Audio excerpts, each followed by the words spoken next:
Olá pessoal, sejam todos bem-vindos a mais uma web aula do curso de Administrador de Redes. Meu nome é o professor Thiago Santi. O assunto que nós vamos trabalhar nessa web aula é a instalação de sistemas e administração de servidores Windows, soluções Microsoft para redes de computadores. Lembrando que para você prosseguir assistindo essa web aula, você deve ter já efetuado a leitura de todo o conteúdo da unidade curricular número 4.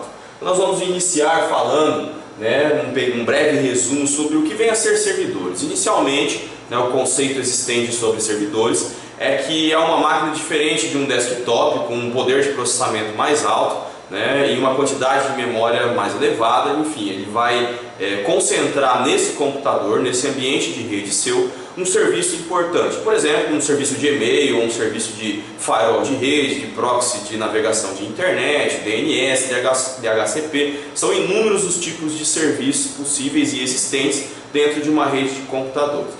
Então, o primeiro conceito que a gente deve ter bem claro na nossa cabeça é que existe uma diferença entre servidor e desktop. Desktop é a máquina, workstation é a máquina do usuário. Servidor é a máquina que vai disponibilizar, controlar e gerenciar algum trabalho, algum serviço diferente nessa nossa rede. Os principais tipos de servidores que nós vamos abordar no nosso curso. Essa web aula ela é na verdade para nortear vocês, orientar vocês sobre o que vai ser trabalhado tanto em soluções Microsoft quanto em soluções Linux. Existe uma pequena diferença na forma de trabalho de um para o outro, mas em um contexto geral, os servidores que nós vamos exercitar no laboratório de redes são os mesmos para os dois ambientes. Então, quais tipos de servidores nós vamos trabalhar? Servidores de usuário, servidor proxy, servidor de dados, servidor de impressão, servidor de correio eletrônico, conhecido também como servidor de e-mail, servidor DNS e servidor DHCP. São os principais tipos de serviços implementados em uma rede de uma empresa. Qualquer empresa hoje que você se for a trabalhar como administrador de rede, como uma pessoa responsável por esse tipo de cuidado na empresa, você deve implementar pelo menos alguns desses serviços que são os mais utilizados. Lógico que isso vai variar muito do tamanho da empresa. Existem empresas que não têm a necessidade, por exemplo, de ter um servidor de e-mail local dentro da empresa. Você pode terceirizar esse tipo de serviço. Mas vem muito, muito de cada caso. Cada empresa vai ter que ser feita uma análise do seu cenário para você poder entender o que você deve implementar nela. Vamos conhecer então esses servidores e as suas principais características. Lembrando que nós vamos exercitar todos eles, tanto em ambiente Microsoft quanto em ambiente Linux. O servidor de usuário. A ideia inicial de um servidor de usuário ela é administrar o acesso ao recurso de tecnologia de um ambiente. Isso significa o quê? Em uma rede de computadores, em uma rede extensa de computadores, você não pode se dar ao luxo de deixar ela totalmente desprotegida, onde qualquer pessoa pode chegar e efetuar uma entrada na sua rede, ter acesso a arquivos que são sigilosos, enfim. Existe uma padronização de segurança que ela é feita utilizando grupos e diretivas. Então, dentro de grupos, nós vamos aplicar as seguranças, diretivas do que você pode estar liberando ou não para o acesso de um determinado usuário. Por exemplo, o acesso de um gerente, de um supervisor, ele é muito mais amplo do que o acesso de um auxiliar, por exemplo, administrativo, de um auxiliar financeiro, fiscal, onde esse usuário mais simples vai ter restrições quanto ao que ele pode acessar de serviço. Então esse servidor de usuário, ele na verdade é um servidor que ele acaba por amarrar os serviços de outros tipos de servidor. Por exemplo, não tem como eu implementar um servidor de e-mail se eu não tiver um servidor de usuário. Da mesma forma como não tem como eu implementar um servidor de arquivos ou um servidor de backup se eu não tiver já implementado um servidor de usuários. Todo o acesso a esses tipos de serviço, eles vão ser realizados pelo servidor de usuários, porque é nele que a gente vai configurar toda a parte de diretiva de entrada e todos os grupos, além dos usuários, enfim, toda a parte que rege o controle da nossa rede. Outro servidor muito importante, na escala de importância a gente vai ter o de usuário no início, é o servidor proxy, diante do crescimento elevado do acesso à internet nos últimos anos, e da disponibilidade, da facilidade de conexão com os dispositivos móveis, surgiu a necessidade de você controlar melhor o fluxo de entrada e saída de informação dentro da sua rede.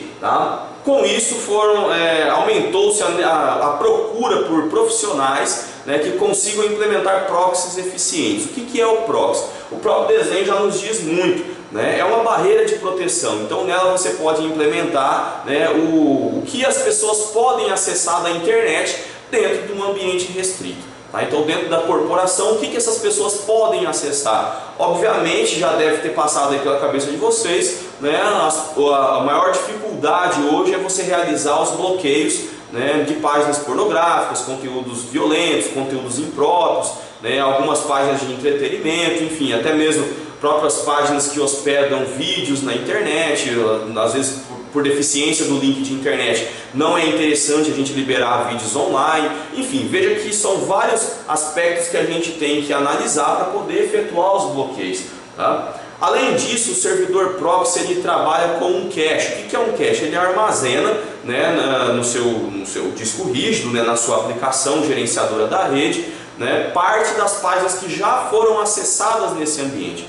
Com esse tipo de atitude, quando você acessa uma página de internet de uma rede que já possui um servidor proxy, na verdade é só feita uma atualização daquilo que foi modificado, né, naquela página nos últimos dias. O corpo principal da página não vai ser mais carregado pela estação de trabalho, né, porque ela já está armazenada localmente no nosso servidor proxy. Então esse servidor ele tem duas funções importantes. Primeiro, filtrar o conteúdo acessado, a entrada e a saída do que é visto dentro da nossa empresa, e depois melhorar a parte de navegação da internet, tá? Para isso também, né, nós vamos utilizar duas soluções. Nós vamos utilizar uma solução chamada Zentel, né, que é um firewall Linux, tá? Baseado em cima do Ubuntu Server. E nós vamos utilizar, né, o ISA Server da Microsoft, né, uma ferramenta paga, mas dá para a gente trabalhar durante 30 dias tranquilamente com ela, né, onde nós vamos implementar quase basicamente da mesma forma que no Zentel, né, as permissões do que as pessoas podem ou não acessar dentro da nossa rede. Servidor de arquivos e backup. Geralmente em um servidor de arquivos e backup nós vamos concentrar em um único computador o fluxo da informação. Né? Esse servidor ele carrega esses dois nomes de arquivos e backup por conta que a grande maioria dos administradores de rede eles optam por colocar os dois tipos de serviço em uma mesma máquina.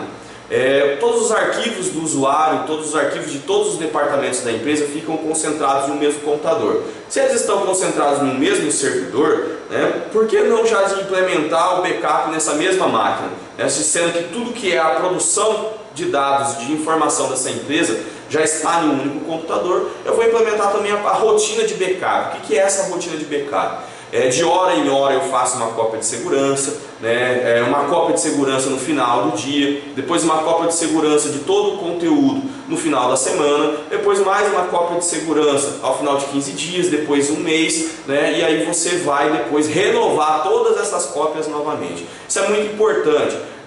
Existe aquela premissa que diz que tempo é dinheiro, né? Na informática a informação vale dinheiro. Então a informação, a produção diária de uma empresa, ela vale dinheiro, porque é toda a vida, né, dessa corporação. Então é muito importante nós criarmos essa política nos usuários, que eles não devem manter os arquivos nas máquinas, e sim nos servidores. Feito isso, criou essa política, né, o usuário ele tem isso claro em mente, você já vai conseguir, né, implementar as rotinas de backup. O backup ele pode ser feito de forma programada no Windows Server, né, no Linux também, quanto você pode adquirir softwares, né, softwares pagos, que também fazem a implementação de rotinas de backup. Fica a critério de cada administrador. No nosso laboratório nós vamos implementar as rotinas gratuitas, né, já presente dentro da Microsoft, né, e dentro das soluções, dentro das distribuições Linux também. Servidor de impressão é um servidor considerado um servidor simples de ser implementado, tá? Então dentro das empresas, pelo grande volume ainda, né, infelizmente pelo grande volume de papéis que as empresas acabam por gerar, né, nós temos a necessidade de controlar o que é impresso e a quantidade, né, de impressões realizadas. Por dois motivos: meio ambiente, né, para evitar a poluição do nosso meio, né, onde nós vivemos, e também por conta de gastos financeiros. A impressão ela gera consome, né, da impressora, horas de vida dessa impressora, consome o toner ou a tinta e o papel também. Então, se você deixar tudo aberto, né, onde todos podem imprimir a quantidade que julgarem necessário, né, você pode ter aí ao final de um mês um volume grande de impressão, né, e uma forma descontrolada. Para isso você pode estar utilizando também, né, softwares, e existem muitos na internet, né, que fazem o bloqueio da impressão, que trabalham de forma conjugada com o servidor de usuários da Microsoft.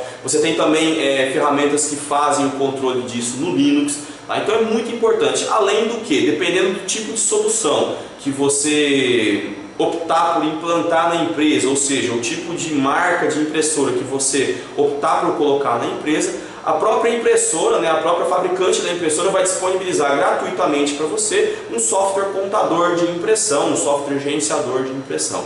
Tá? Então é um software que é considerado simples, né, mas é fundamental que ele exista na empresa, né, por conta dessa gestão e desse controle da quantidade de impressões que é realizada em um mês, né, para que possa fazer uma tomada de decisão. Nós vamos aumentar um pouco a quantidade, nós vamos diminuir um pouco a quantidade de impressão, tá bom?